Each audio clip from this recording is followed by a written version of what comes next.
नमस्कार, छत्तीसगढ़ डिबेट में आप सभी का बहुत स्वागत है और मैं हूं आपके साथ दिशा। छत्तीसगढ़ में लोकसभा चुनाव को लेकर घमासान तेज हो गया है।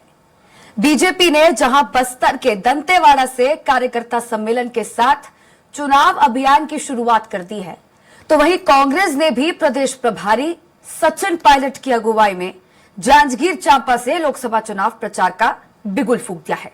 इसी पर देखिए एक खास रिपोर्ट। लोकसभा चुनाव की तारीखों के ऐलान के बाद कांग्रेस के प्रदेश प्रभारी सचिन पायलट 2 दिवसीय दौरे पर छत्तीसगढ़ पहुंचे। उन्होंने जांजगीर चांपा में कार्यकर्ता सम्मेलन के माध्यम से कांग्रेस के चुनाव अभियान की धार को तेज किया।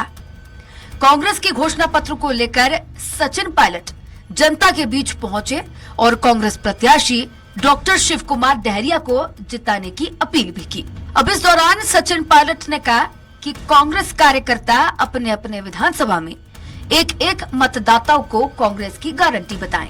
जमीनी मुद्दे, महंगाई, बेरोजगारी, किसानों, नौजवानों, उद्योग, निवेश, काला धन वापस को जनता ने सुना है। केंद्र की सरकार का ध्यान युवाओं में नहीं है। सचिन पायलट ने जांजगीर चांपा के बाद बिलासपुर में नेताओं और कार्यकर्ताओं के साथ चर्चा की। वहीं दूसरे दिन कांग्रेस मुख्यालय राजीव भवन रायपुर में सभी विभाग प्रमुखों के साथ बैठक भी की, जिसमें संचार विभाग, social media, youth Congress, NSUI, महिला कांग्रेस, इंटुक, सेवा दल, एसटी, एससी और ओबीसी विभाग के प्रमुख शामिल रहे। इसके अलावा रायपुर लोकसभा के नेताओं और कार्यकर्ताओं के साथ बैठक कर चुनावी रणनीति पर चर्चा भी की, साथ ही युवाओं में जोश भरा। दिनों में लगातार प्रदेश के अलग अलग हिस्सों में हमने सभाएं करी हैं और आज मुख्यालय पर रायपुर में हम लोगों ने हमारे अलग अलग प्रकोष्ठ हैं, अलग अलग अग्रिम संगठन हैं, हमारे ऑब्जर्वर्स, हमारे प्रभारी, पार्टी के ऑफिस बेयरर्स, सब नेताओं से चर्चा करी है और जो कैंडिडेट्स हमारे डिक्लेयर हो चुके हैं उनका प्रचार बहुत अच्छा चल रहा है, अच्छा फीडबैक हमको मिल रहा है और बहुत जल्द जो शेष 5 सीटें हैं उसकी भी औपचारिक घोषणा दिल्ली से होगी। वहीं बीजेपी के वरिष्ठ नेता मंत्री ब्रजमोहन अग्रवाल ने सचिन पायलट पर निशाना साधते हुए कहा, सचिन पायलट का छत्तीसगढ़ में स्वागत है। जो अपनी खुद की उड़ान नहीं भर पाए, अब वो छत्तीसगढ़ को उड़ाने आ रहे हैं। जो स्वयं लोकसभा चुनाव लड़ने के लिए तैयार नहीं है, वो दूसरों को लोकसभा चुनाव लड़वाने के लिए आ रहे हैं। छत्तीसगढ़ की जनता ने पहले ही कांग्रेस को नकार दिया है। इन तीनों में तेल नहीं बचा। आपकी पार्टी का कोई नेता चुनाव लड़ना नहीं चाहता। आपकी मेहनत यहाँ बेकार जाएगी। आप राजस्थान में मेहनत करें तो बेहतर होगा। सचिन पायलट जी का छत्तीसगढ़ में स्वागत है। जो अपनी खुद की उड़ान नहीं भर पाए, अब वो छत्तीसगढ़ को उड़ाने के लिए आ रहे हैं। जो स्वयं लोकसभा चुनाव लड़ने के लिए तैयार नहीं है, वो दूसरों को लोकसभा चुनाव लड़वाने के लिए आ रहे हैं। छत्तीसगढ़ की जनता ने कांग्रेस को पहले ही नकार दिया है। सचिन जी, अब इन तीनों में तेल नहीं बचा है। आपका पार्टी का कोई नेता चुनाव नहीं लड़ना चाहता। ब्रजमोहन अग्रवाल के बयान पर तंज कसते हुए कांग्रेस के राष्ट्रीय सचिव विकास उपाध्याय ने कहा, ये वही पायलट है जिन्होंने राजस्थान में बीजेपी की वसुंधरा राजे की सरकार को उखाड़ फेंकने में अहम भूमिका निभाई थी। पायलट जी के मार्गदर्शन में प्रदेश कांग्रेस के नेता और कार्यकर्ता उत्साहित होकर चुनावी मैदान में उतर चुके हैं। जनता पार्टी के नेताओं की याददाश्त कमजोर हो गई है। याददाश्त ठीक करने के लिए संघपुष्पी एक याददाश्त टॉनिक आता है, वो भेजना पड़ेगा। यही सचिन पायलट जी हैं। जब वसुंधरा राजे की सरकार, भारतीय जनता पार्टी की सरकार राजस्थान में थी, तो उसको उखाड़ फेंकने का काम प्रदेश कांग्रेस कमेटी का अध्यक्ष बनकर, और उसको कैसे उखाड़ कर फेंक उन्होंने दिया, वहां की बहुमत को खत्म कर दिया और कांग्रेस की सरकार बनी। ये भारतीय जनता पार्टी के नेता भूल गए, इसलिए संघपुष्पी उनके घर में कोरियर करेंगे। बहरहाल बीजेपी की तरह कांग्रेस ने भी कार्यकर्ता सम्मेलन के साथ चुनाव अभियान तेज कर दिया है। आमतौर पर लोकसभा चुनाव में कांग्रेस को 11 में से 1 या 2 सीटों पर ही संतोष करना पड़ता था। वहीं प्रदेश प्रभारी सचिन पायलट का मानना है कि वे छत्तीसगढ़ का इतिहास बदलेंगे। अब देखना दिलचस्प होगा कि आंतरिक कलह से जूझ रही कांग्रेस के विमान को पायलट कितना उड़ा पाते हैं। स्वराज एक्सप्रेस के लिए रायपुर से दिलीप साहू की रिपोर्ट। अब इसी पर और भी ज्यादा चर्चा करने के लिए मेरे साथ जुड़ चुके हैं कांग्रेस प्रवक्ता सत्यप्रकाश सिंह और वरिष्ठ पत्रकार अनिरुद्ध दुबे, और बीजेपी से जुड़ चुके हैं निशिकांत पांडे जी। आप तीनों का बहुत बहुत स्वागत है स्वराज एक्सप्रेस में। सबसे पहले मैं रुख करना चाहूंगी अनिरुद्ध जी आपका। सचिन पायलट प्रदेश प्रभारी छत्तीसगढ़ दौरे पर रहे, 2 दिन के दौरे पर आए, लेकिन प्रत्याशियों की घोषणा अभी तक कांग्रेस नहीं कर पाई है। मतदान पहले चरण का होगा बस्तर में, लोकसभा चुनाव का आगाज हो चुका है, पर फिर भी प्रत्याशियों पर मंथन अभी तक। जी जी जी, निश्चित रूप से जो है बस्तर में जो है नामांकन दाखिल करने की जो प्रक्रिया भी शुरू हो गई है और प्रथम चरण का मतदान होना है। और ये देखिए कि भारतीय जनता पार्टी के 11 प्रत्याशियों की जो घोषणा है काफी पहले हो चुकी थी, 3 मार्च को, और ये आज जो है 22 दिन बीत चुके हैं और 19 दिन बीत चुके हैं और 19 दिन में जो है कांग्रेस की सूची तो आई, लेकिन उसमें अभी भी 5 प्रत्याशियों की घोषणा नहीं हो पाई है, और वो जो है क्षेत्र है बस्तर, कांकेर, बिलासपुर, रायगढ़ व सरगुजा। और ये एक संकेत मिल रहे थे, ये एक आसार नजर आ रहे थे कि सचिन पायलट जैसी जो है छत्तीसगढ़ आएंगे तो उनकी मौजूदगी में विचार विमर्श के बाद जो है घोषणा हो जाएगी कांग्रेस प्रत्याशियों की, जो शेष कांग्रेस प्रत्याशी हैं। और सचिन पायलट का आगमन तो कल ही हो चुका था, आज भी वो रायपुर में थे। इसके बाद भी अब हम लोग जो चर्चा के दौरान बैठे तो अभी भी कांग्रेस के 5 प्रत्याशियों की सूची नहीं आई है। संभवतः जो है कल तक के शाम तक के आ ही जाएगी, मतलब अगले 24 घंटों में इसकी पूरी संभावना है। लेकिन मेरा यह मानना है कि कांग्रेस को इतना वक्त नहीं लगना था।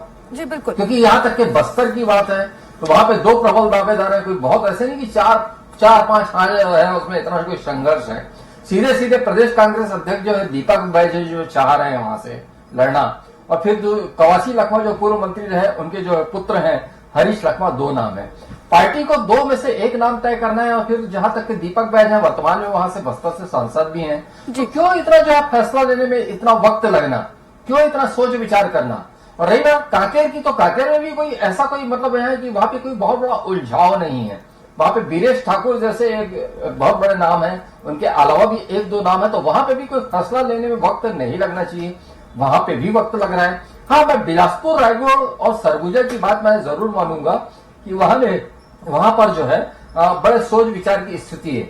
बिलासपुर में तो ये तक सुनने में आ रहा है कि जो दुर्ग के नेता है देवेंद्र यादव, वो बिलासपुर से लड़ सकते हैं। तो खैर वो आने वाले वक्त में पता चलेगा, ये तो केवल अटकलें हैं। तो कुल मिलाकर जो मेरा मानना है कि अब तक के जो है जैसे भारतीय जनता पार्टी की जो सूची है पूरे 11 के 11 प्रत्याशियों का नाम है, 19 दिन बीत चुका है, तो अब तक के तो कांग्रेस के जो है नाम सामने आ ही जाने चाहिए थे पूरे। जी बिल्कुल। अब कांग्रेस प्रवक्ता सत्यप्रकाश सिंह जी, आपका मैं रुख करना चाहूंगी। जैसा कि अनिरुद्ध जी ने अभी बताया कि बहुत ही लंबा समय कांग्रेस पार्टी को लग रहा है, उम्मीदवारों का ऐलान नहीं कर पा रहे। पहले चरण का मतदान जो है बस्तर सीट पर है और यहीं पर आप अपना प्रत्याशी नहीं घोषित कर पाए। अंतरकलह की यहाँ स्थिति बनी हुई है। दीपक बैज चाहते नहीं है चुनाव लड़े, इंटरेस्टेड ही नहीं है, और यहाँ पर कवासी लखमा जो है वो अपने पुत्रों को चुनाव लड़वाने की कवायद में जुटे हैं, हाईकमान के पास पहुंच रहे हैं।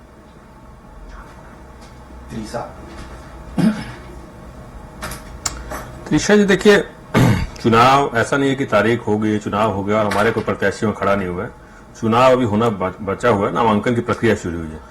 कभी कभी ऐसी देरी हो जाती है, कुछ चीजें बातें होती है, बहुत सारी चीजें को बैठ के चर्चा करनी पड़ती है। तो तमाम जो नेता है, चाहे वरिष्ठ नेता हो प्रदेश के चाहे दिल्ली के, वो बैठ के चर्चा इसके 1-2 दिन में हो सकता है, कल शाम तक या हो सकता है आज रात तक भी नाम सामने आ जाएंगे, इसमें कुछ नहीं हो जाए। आपने जो बोला कि दीपक बैज जी चुनाव नहीं लड़ना चाहते, मैं थोड़ा ऐसे सहमत नहीं हूँ। दीपक बैज जी हो, हर कार्यकर्ता चुनाव लड़ना चाहता, कौन नहीं चुनाव लड़ना चाहता। देखिए, सबसे महत्वपूर्ण बात ये नहीं है कि प्रत्याशी कौन वहां से होगा कौन नहीं होगा, महत्वपूर्ण बात है कि लोकतांत्रिक पर्व है, सबसे बड़ा पर्व है। त्रिशा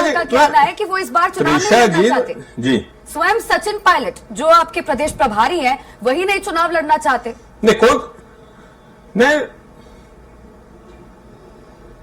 त्रिशा जी, फिर वही बात, आप खुद ही बोल रही कि प्रभारी है, तो जो किसी राज्य के प्रभारी उनको जिम्मेदारी दी हुई है, तो वो अभी प्रभारी के तौर पे काम करना चाहते हैं, इसलिए नहीं लड़ना चाहते। हर किसी को कोई व्यक्तिगत कारण है, ऐसा कुछ नहीं है कि चुनाव नहीं लड़ना चाहते। आप बीजेपी हालत देख लीजिए, टिकट देने के बाद लौटाना पड़ रहा है। ऐसे क्या इन्होंने कर दिया कि लोगों को राजनीति से संन्यास लेना पड़ रहा है? ऐसा क्या कर दिया कि एमपी के सांसद को वापस कांग्रेस शामिल होना पड़ रहा है? एमपी में जो राज्यसभा सांसद उनको कांग्रेस शामिल होना पड़ रहा है।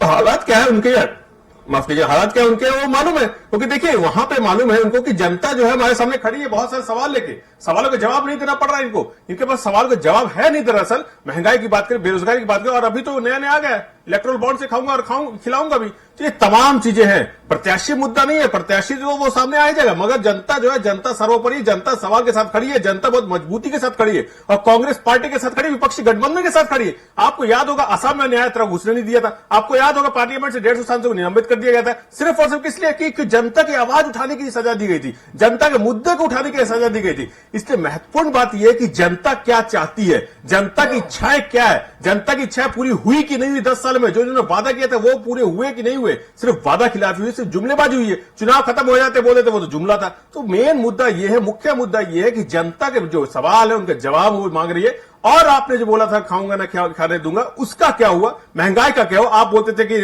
अच्छे दिन आएंगे जब 400 रुपए सिलेंडर था, आज 1200 मिल रहा है। आप बोलते थे अच्छे दिन आएंगे जब 30 रुपए 40 रुपए पेट्रोल था, आज 100 रुपए मिल रहा है। तो अच्छे दिन वही अच्छे थे, ये जनता बोल रही है, और जनता जो है बहुत मजबूती के साथ खड़ी है उनका जवाब देने के लिए। मुख्य मुद्दा है जनता का सवाल होगा।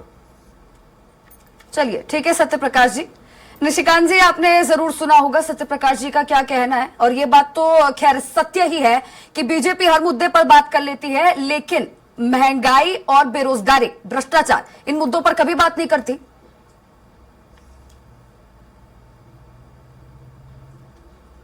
तीसरा जी, पहले आपको नमस्कार, आपके सभी दर्शकों को नमस्कार। देखिए, बारी बारी से सबका जवाब देता हूं। सबसे पहले जो सचिन पायलट जी ने कहा कि इतिहास बनाएंगे, वास्तव में छत्तीसगढ़ में इतिहास बनेगा। 11 के 11 सीटें पहली बार भाजपा जीतेगी, इतिहास बनेगा। दूसरा महत्वपूर्ण विषय, जो राजस्थान के नकारा और निकम्मा सचिन पायलट है, हमने नहीं कहा, उनके वरिष्ठ नेता ने कहा। हम छत्तीसगढ़ की संस्कृति में सभी अतिथि देवो भव का पालन करते हैं, उनका स्वागत है। लेकिन जो राजस्थान के नकारा और निकम्मा पायलट हैं, वो यहाँ गाड़ी कैसी चलाएंगे, वो देखने वाली बात है। दूसरा महत्वपूर्ण विषय, जो अंतरकलह और द्वंद्व कांग्रेस पार्टी में निखर के सामने आए हैं, जहां पूर्व मुख्यमंत्री राजनांदगांव से चुनाव लड़े गए हैं, वहां के कार्यकर्ता उनका टिकट वापस करने के लिए खड़गे जी को चिट्ठी लिखे। वास्तव में बात क्या है कांग्रेस पार्टी का? जिस प्रकार आलाकमान ने रायबरेली और अमेठी में हथियार डाल दिया, उसी तरह छत्तीसगढ़ में भी आपको देखने को मिल रहा है। क्यों? क्योंकि अभी वर्तमान के जो सांसद हैं दीपक, उनका दिया विधानसभा में बुझ गया है, इसलिए वो हिम्मत नहीं कर पा रहे वहां चुनाव लड़ने के लिए। वास्तव में जब लोकतंत्र का सबसे बड़ा पर्व चल रहा हो और सबसे पुरानी पार्टी का दम भरने वाली कांग्रेस पार्टी, जिसको अंग्रेजों ने बनाया, वो पार्टी अगर कैंडिडेट नहीं दे पा रही है, तो विशेष जनता के बीच में है। अभी हमारे मित्र कह रहे थे कि जनता कांग्रेस के साथ खड़ी है। अभी 4 महीने पहले विधानसभा का चुनाव हुआ है, ऐसी मारी लंगड़ी की सोया जगह नहीं, ये स्थिति हुई 71 वाली सीट की, 35 पे आ गई। अब महंगाई बेरोजगारी की बात कर रहे थे आप लोग। जब यूपीए का कालखंड था त्रिषा जी, तो आपने देखा होगा डबल डिजिट में महंगाई दर चल रहा था। आज 5.1 5.2 चल रहा है। ठीक है, उसको भी कम करने की आवश्यकता है, उस पर भी प्रयास कर रहे हैं। बेरोजगारी की बात आपने कही। एक चीज बताओ, पहली बार देश में 11,11,111 करोड़ रुपए का इन्वेस्टमेंट इंफ्रास्ट्रक्चर में किया गया है। विश्व में पहले नंबर पर भारत है। विश्व में दूसरे नंबर पर भारत क्या हुआ? मोबाइल मैन्युफैक्चरिंग में। विश्व में तीसरे नंबर पे क्या हुआ? ऑटोमोबाइल मैन्युफैक्चरिंग में। ये बिना रोजगार का हो रहा है। 14 एम्स बन गए, लगातार 70 एयरपोर्ट से 149 एयरपोर्ट बन गए। ये लगातार काम हो रहे हैं, ये दिख ही नहीं रहा है। बिना रोजगार के संभव है। 1 लाख 1.25 लाख समथिंग स्टार्टअप हुआ है, जिसमें 110 यूनिकॉर्न बना है। 12 लाख से ज्यादा युवा रोजगार में जुड़े हुए हैं। दिख नहीं रहा है। एक्चुअली क्या दिक्कत है कि परिवारवाद और तुष्टीकरण से ग्रसित कांग्रेस पार्टी पूरे देश में कहीं भी आपको नजर क्यों नहीं आ रही? क्यों इनको इंडी गठबंधन का सहारा लेना पड़ रहा है? देश की सबसे पुरानी पार्टी, देश की राजधानी में अगर 3 सीट पे लड़ रही है, तो आपको कल्पना करना पड़ेगा कांग्रेस पार्टी किस ओर जाना चाहती है। जी त्रिषा जी। निशिकांत जी, ये तमाम जो विकास कार्य आपने गिनवाए, ये तो जुबानी जुमले हैं। आप आंकड़े पर आइए ना, आंकड़ों की बात कीजिए आप।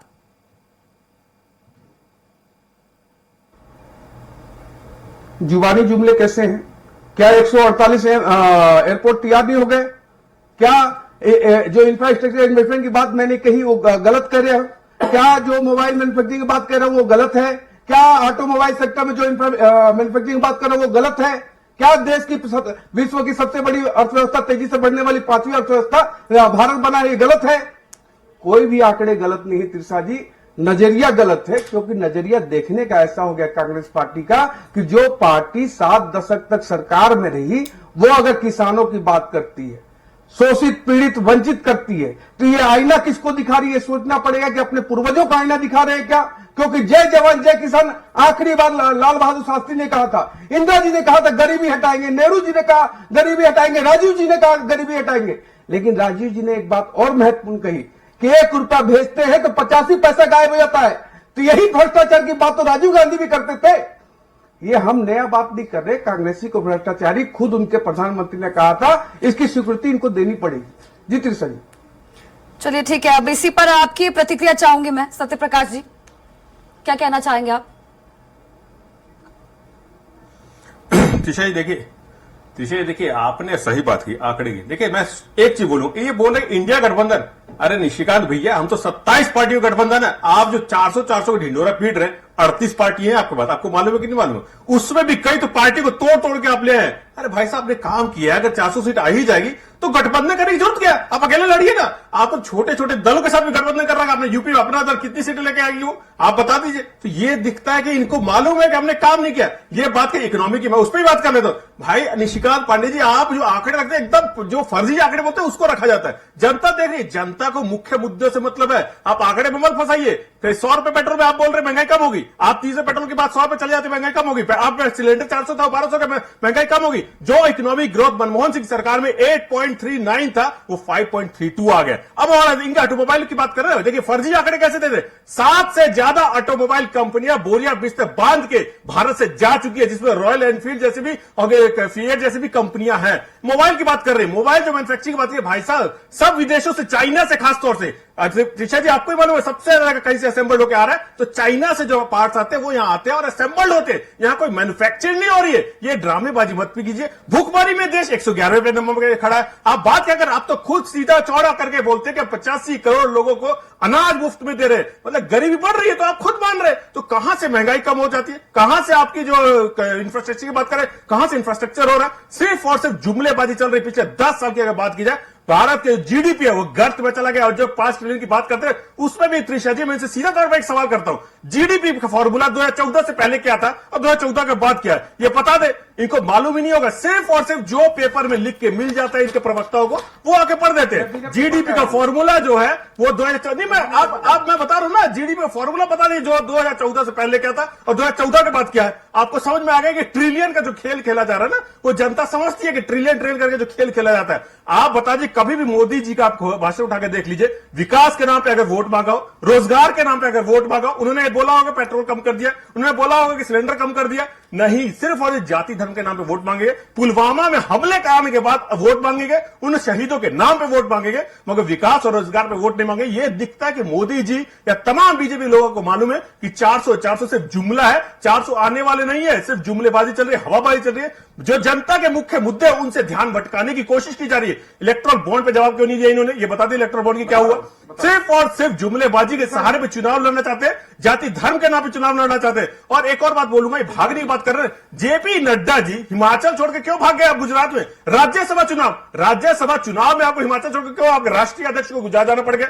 और यही मैं बोलना चाह रहा हूं, इनके यहाँ क्या हालात है इनके नेता खुद जानते हैं। हमारी चिंता ना करें, हमारी चिंता करने के लिए राहुल गांधी जी है, मल्लिका खड़गे जी है, हमारे भूपेश बघेल जी, दीपक भाई जी, सचिन पायलट जी, तमाम नेता है हमारी पार्टी का सोचने के लिए। आप लोग अपनी चिंता करिए। आपका जो 400 का नारा है वो कोई फुस ना हो जाए, उस पर काम कीजिए, क्योंकि जनता आपको 400 का है उसके सरकार बनाने के लायक भी नहीं छोड़ेगी। इस बात जनता ने तय कर लिया है। तीसरा जी मैं जवाब दूं। चलिए ठीक है सत्य प्रकाश जी।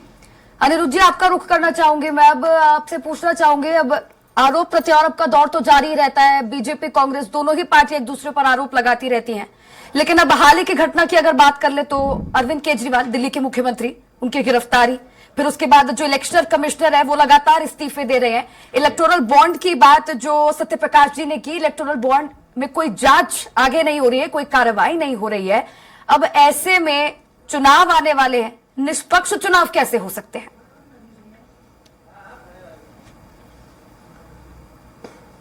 देखिए, क्या जो बॉन्ड की बात हुई तो कम से कम ये है कि सुप्रीम कोर्ट संज्ञान में तो ले रहा है। ये बहुत अच्छी बात है कि देश में जो है सुप्रीम कोर्ट जैसी जो संस्था जो है सांस ले पा रही है और जीवित है, और कहीं ना कहीं कड़ाई से पेश आती है और लोगों को सुनना पड़ता है और मानना पड़ता है, चाहे वो कितना भी ताकतवर आदमी क्यों ना हो।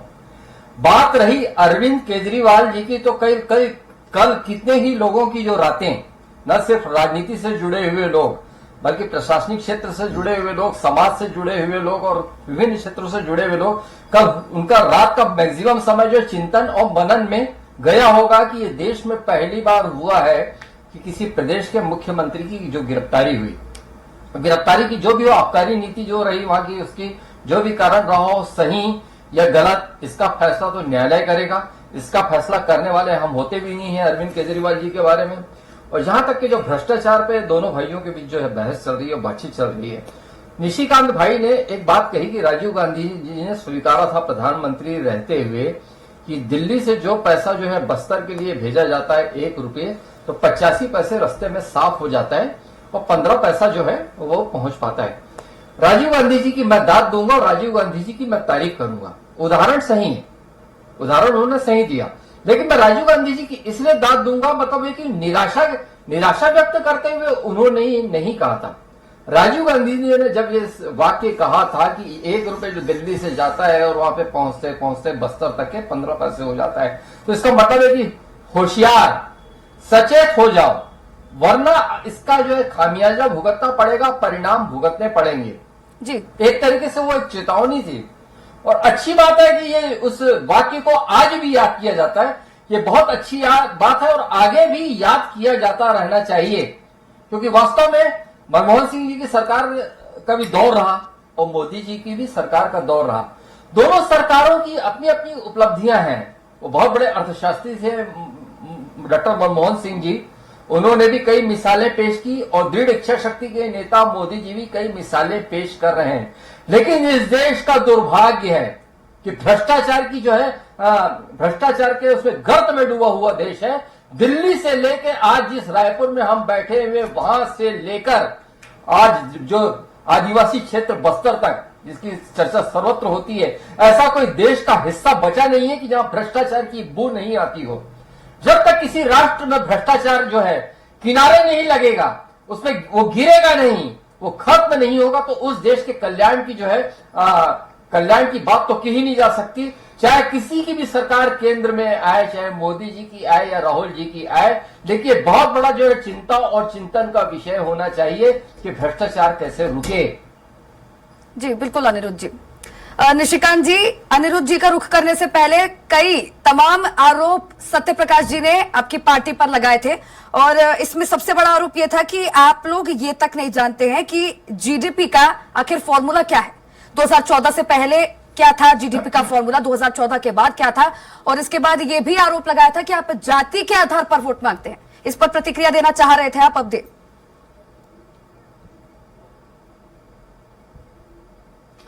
देखिए, सत्यप्रकाश जी ने कहा जाति के आधार पर या धर्म के आधार पर चुनाव लड़ती है भारतीय जनता पार्टी। एक प्रूफ करे, तुष्टीकरण के नाम पे 7 दशक गुजार दिया गया। एक प्रूफ करे कि हम जाति के आधार पर, जाति जनगणना की बात कौन कर रहा है? कांग्रेस पार्टी कर रही है। इन्होंने कहा इलेक्टोरल बॉन्ड। आपसे एक सवाल पूछता हूं त्रिषा जी, ये जवाब नहीं देंगे हमें। एक चीज बताइए, जो इलेक्टोरल बॉन्ड से 1400 करोड़ रुपया कांग्रेस को मिला, 6000 करोड़ रुपया भारतीय जनता पार्टी को मिला, बाकी 12000 करोड़ रुपया अदर्स पार्टियों को मिला, वो इलेक्टोरल बॉन्ड में अगर मान लो कि इनका दावा है कि भारतीय जनता पार्टी ने डरा और धमका के पैसा लिया है, तो कांग्रेस पार्टी कैसे डरा दी? किसको डरा दी? कहां डरा दी? क्या है इनके पास कि डरा दी? और 1400 करोड़ रुपया कैसे मिल गया? दूसरा बात, इन्होंने कहा अकाउंट फ्रीज हो गया। अकाउंट फ्रीज नहीं हुआ है, एक अमाउंट फ्रीज किया गया जो पेनाल्टी है। लगातार देश के साथ झूठ बोलने का जो ये काम कर रहे हैं, ये कांग्रेस पार्टी को प्रदेश की जनता और देश की जनता देख रही। दूसरा एक बात इन्होंने कहा जेपी नड्डा जी भाग गए। एक चीज मैं आपसे पूछना चाहता हूं सत्यप्रकाश जी, जेपी नड्डा जी के पिताजी का नाम आपको मालूम है? परंपरागत सीट अनुराग ठाकुर के पिता एक मिनट बताता हूँ। पीयूष गोयल के पिताजी का नाम मेरे को मालूम है। नहीं, आपने पूछा मेरे से, तो मैं सच सवाल बता दे रहा दी। हूं। मैं जवाब देना मेरे को तो उस समय मैं भी जवाब दे सकता जब आप मेरे से पूछे थे तो। आपने सवाल रुको ना, जवाब दे रहा हूं। रुको मेरे तो को उनका नाम मालूम मैं है। बता रहा हूँ। परंपरागत सीट जिसका प्रधानमंत्री कोई पीढ़ी दर पीढ़ी चल रहा है रायबरेली से अमेठी से, वो सीट क्यों छोड़ा गया, किस भय से छोड़ा गया? तो जेपी यही तो भय है। निशिकांत जी, आप उनके आरोप का जवाब नहीं दे रहे हैं। समय के अभाव के चलते रोकना चाहूंगी मैं आपको। निशिकांत जी, रोकना चाहूंगी मैं आपको समय के अभाव के चलते। और ये भी बता दूं कि आपने उनके आरोप का जवाब नहीं दिया है। अभी तो छत्तीसगढ़ में चुनाव हुआ था, क्या हुआ 71 सीट का? 75 का नारा दिया था आपने, अरे क्या हुआ आपके उसका? जेपी नड्डा जी क्यों भागे बताइए? आप 75 छोड़िए ना, जेपी नड्डा का मैं सवाल सीधा पूछ रहा हूँ। जीडीपी का सवाल सीधा पूछ रहा हूँ, उसका बता दिए। इधर मेरी बात मत कीजिए। मैंने जो सवाल किया था जीडीपी का फॉर्मूला, जीडीपी का फॉर्मूला, उसका जवाब दीजिए। निशिकांत जी, सत्यप्रकाश जी, आप दोनों को मैं रोकना चाहूंगी समय के अभाव के चलते। आप दोनों को रोकना चाहूंगी मैं। निशिकांत जी, सत्यप्रकाश जी, अनिरुद्ध जी, आप तीनों मेहमानों का हमारे साथ जुड़ने के लिए बहुत बहुत शुक्रिया। फिलहाल इस खास पेशकश में इतना ही। अब देखते रहिए स्वराज एक्सप्रेस। नमस्कार।